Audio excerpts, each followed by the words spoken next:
on. Come on, in the car.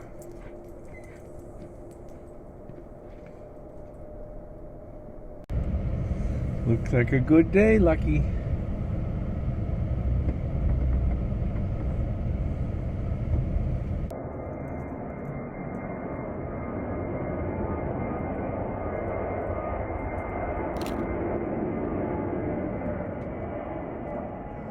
All right, come on, Lucky. Come on. Come on, we'll go down here on the beach. My photography really started with just walking on the beach with my dog.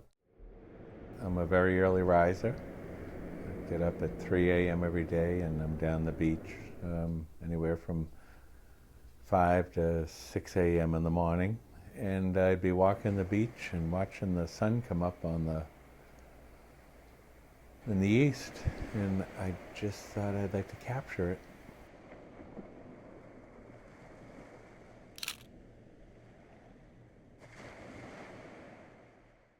Every day I go out, people say, where do I find the picture? Where is it? And that's what I have to ask myself. Sometimes it's easy. There's a nice clouds. There's some interest. But sometimes the sun comes up and it's so bright, I have to search for the photo. And sometimes it might be a reflection in the sand. It might be the warm glow of the sun on the buildings that go along Shore Drive or Point Shirley in Winthrop.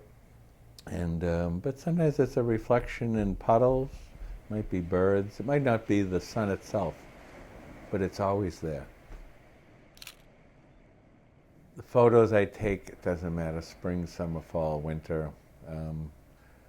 The weather offers all kinds of opportunities. Maybe it's snow or white caps, fog.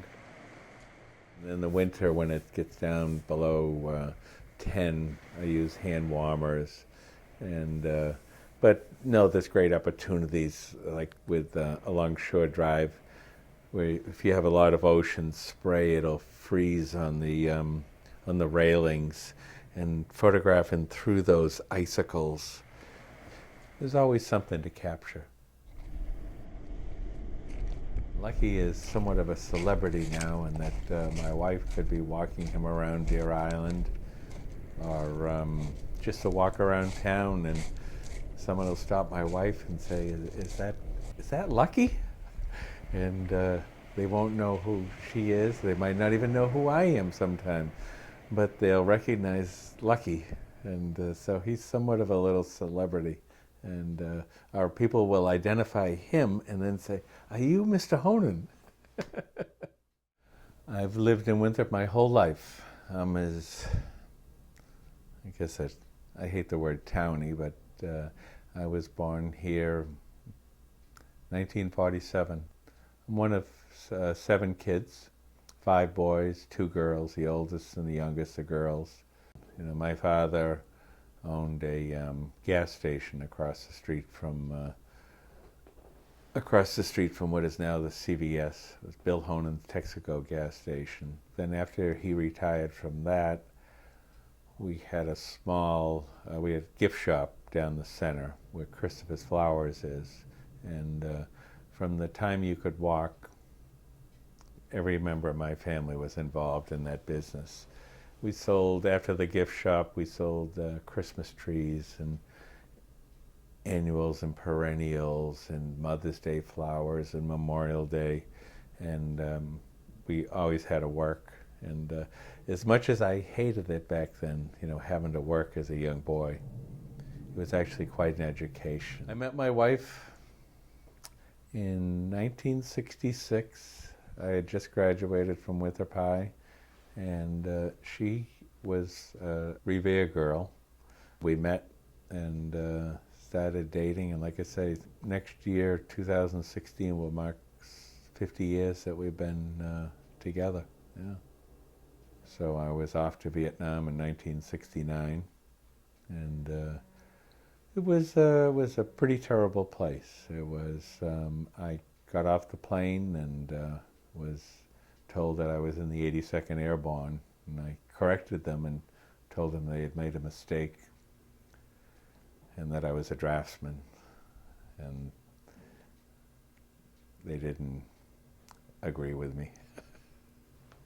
And so I was a member of an engineering unit, but I was there a couple of days and was sent out into the jungle on guard duty on Ho Chi Minh's birthday, and it was terrible because I was this young 20-year-old from Winthrop, never really been any place, and sure as hell hadn't been in a war zone, and out in the jungle where there was no light, and so petrified of being separated from my unit.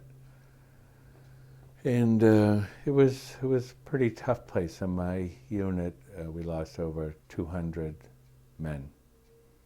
That was over a little, just short of 2 years, and that everyone you knew,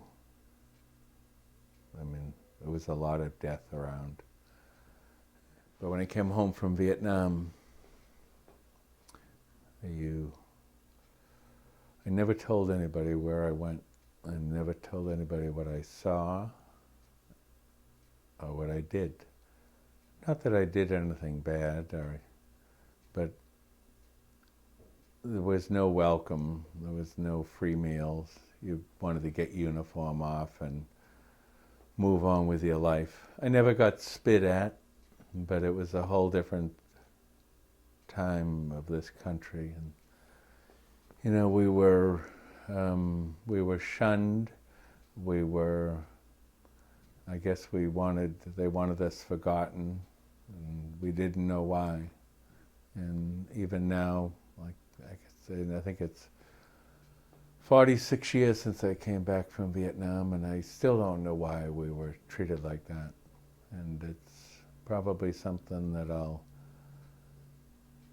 take to my grave. It's a scar that will never leave.